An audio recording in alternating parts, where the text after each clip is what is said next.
Election इस्लाहात की मुखालिफत करने वालों का इलेक्शन से बैलेट और बुलेट का रिश्ता है। जब शिकस्त होने लगती है, बुलेट के जोर पर जबरदस्ती बैलेट भरवाती हैं।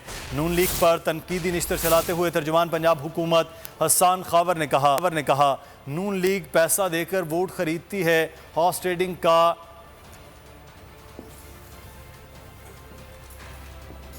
ट्रेडिंग की मौजूदगी नून लीग है। इश्तहारात से मुतालिक बयान हैरान कुन है।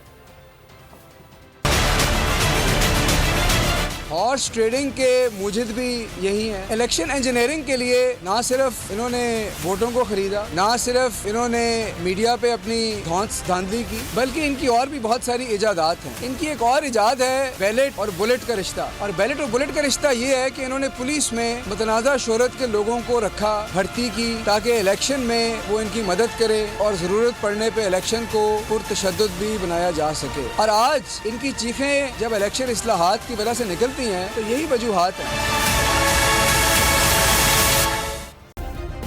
सब्सक्राइब करें और बेल दबाएं ताकि कोई खबर रह न जाए।